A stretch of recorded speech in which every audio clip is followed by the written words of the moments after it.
really, it's the last several months, September to today, that has really just drummed up all of this, I don't know, new things, and still so many unanswered questions today, and the connecting of who's doing what. It was the coldest of cold cases for a long time, and if investigators knew anything about it, it was news to us. Because, as I said, we would do the anniversary story every year, and felt for the family that how in the world had there not been somebody who saw something. I recall when this happened back in September, and news broke that there was a lead in the case. We're like, wow, finally. Right. There's something to go on in this case, because there just had been nothing. And it's amazing to me, after that latest round of warrants, it kind of felt like they were getting close to doing something. Yes. Right. But it's clear they're still searching for whatever piece of evidence, perhaps even her, to move forward with potentially indictments. Can I say, and I mean this in the best way on behalf of our industry, journalists are not patient, nor should we be. But police officers, investigators, FBI operate on a different timeline, as well as they should. Yes. And so they, I'm sure, after all these years, want to get this right. And they're not interested in our timeline or the family's timeline or anybody else's. They want to make sure they get this right, in the chance that this ends in front of a court of law. So to Nate's point, when we saw some of the text messages that they obtained through search warrant in February, we're like, wow. I mean, they're talking about hiding things. They're talking about assumptions being made about what it means for different family members and what it may have happened to her. I think we were all sort of surprised nothing happened there. But this might be the result of it, and we just didn't know. I mean, it really, to me, feels like they're trying to find her. Yeah. That is before they do anything. Now, that being said, who knows the ins and outs? I've reached out to the sheriff today there in Lincoln County. I haven't heard back yet, but, they were always kind of on the peripheral, kind of involved to some degree, because there was, I think, an adult home that this other guy at one point lived in that was connected to the Dedman family. Maybe they even owned the home. The adult home in Lincoln County, and it just feels like they're trying to get it right. And it's just amazing to me that 25 years, right? Yeah. All of a sudden, there's all of this activity, and good for them for not giving up on this, because that's what we expect as the public. Yeah. You should never say that it's okay that this case has remained unsolved. At some point, you're going to have to solve it. Well, I think part of what really broke this case wide open was there was a gentleman who evidently went to police last September, and said, hey, listen, back in the early 2000s, I was a friend of the Dedman sisters, and we had been out on several occasions having a party, right? Having a good time at a party, and we know oftentimes when people are partying and they're having a few beverages, they might reveal information they might not otherwise do. And according to this man, he said that the sisters, Dedman sisters, discussed what happened that night back in the year 2000. And I don't know if this had weighed on this man for so many years. I mean, that's what happens. And the fact that he heard this and was like, again, he probably saw in the news every year in February that this girl was missing and her family was desperate for answers. And you don't know if the guilt of something like that finally comes forward. Whether it's this case or anybody else's case, holding on to something is toxic. Oh, absolutely. And you got to imagine the gut feeling, too. Like, at some point you think, do I really want to incriminate someone? That they just said something, maybe they had a couple drinks. And it was one of the girls in particular that apparently said this, according to the search warrants. And at some point you say, wow, there's this car that's apparently connected to the family. These warrants kind of indicate some kind of involvement with the family. Should I say something? And if I'm not mistaken, Ben, he passed a lie detector test or a polygraph, too, in regards to whether or not he was telling the truth about the night that this girl kind of told us. And I believe in February it came out that one of the sisters failed hers. That's when all these text messages among the family members, the surviving family members of the Dedmans, came out, that it sort of showed a family in distress about the information coming forward after all this time. And so, yeah, it all started with that That September outing. interview with that man and officers that really gave them, and who knows what they had before that, and they just didn't Sure. share with us, but it certainly appeared that the investigation was not making a lot of progress. It's also odd to me a bit that it's just now they're looking at this property.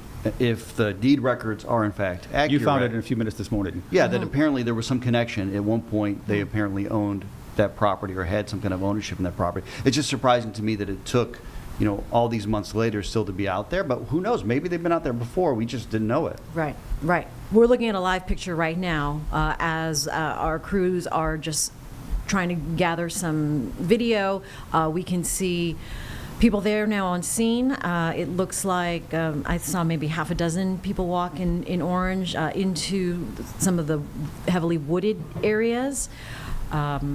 But this is, again, Highway 274 near NC 182. Several buildings along this rural path. And we saw earlier some Google images. It is quite rural and remote, and a lot of overgrown grass and woods and trees of this nature. So there's a live picture right now. So that's what's happening. As you could see, This is Jane, this is tedious work. And we don't know exactly the nature of the clues they're going off of, or the specificity of the clues they're going off of. But we do know you're going to see teams like that, whether it's with the state or local enforcement, out surveying a crew, looking for anything they can. And the best way to do that is manpower. yes. And you're going to survey this stretch of area, looking for anything you can find, knowing full well evidence that you're looking for might be buried Right. under 25 years of just stuff. Yeah. So it's going to take some work and some effort. I'm also curious, Jane, I'm sorry to interrupt No, you, no but problem. there's a couple homes near there. It looks like one of them, maybe diagonal, sold in recent years. The other one, I haven't been able to figure out who owns it. But you're kind of curious over if people lived there for a long time. Was there anything many years ago that they saw that now that somebody's across the street searching seems odd, Sure. kind of in hindsight? I also found it a little bit weird, and maybe this is me just looking at the words too literally, but that the sheriff's office is saying they searched the property, which they did search it, but it's clear they're still searching it. Right. And also that they're not going to tell us the extent of it or if they found anything. So you wonder, well, do they have a warrant, or are they just using permission from the property owner?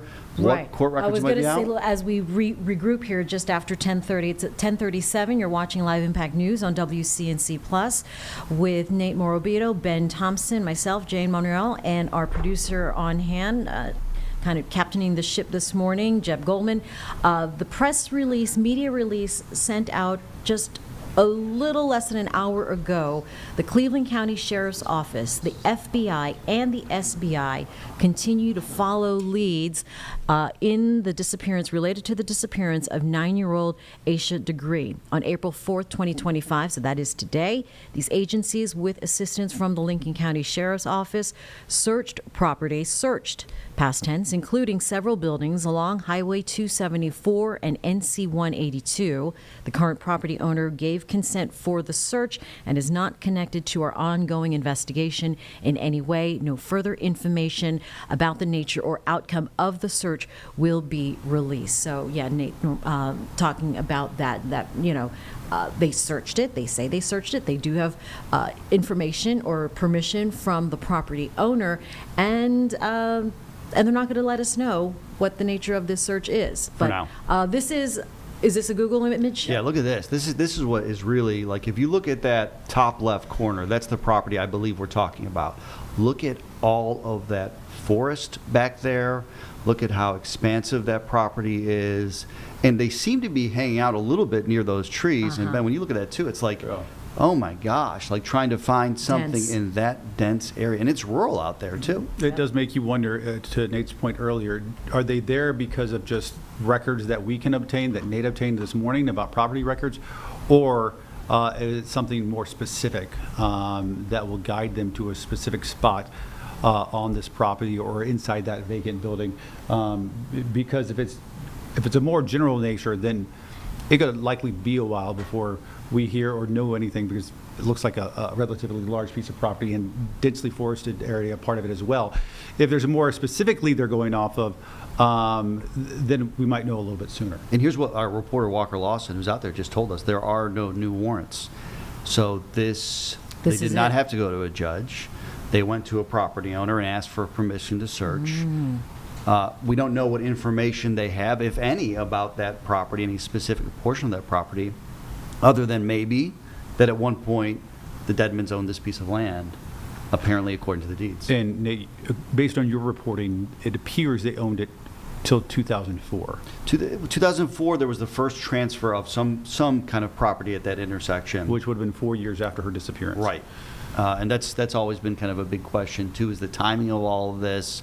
That is kind of an unusual lot in that it's kind of a rundown building. There's inside Yes. buildings there that seem to be vacant, have been vacant for a long time. There's a wooded area back there, and we don't really know how long potentially this bank has owned this property. But when I look, I mean, it doesn't seem like, especially when I look at Google Street View, it seems like this place has remained vacant for several years. Right. Unchanged.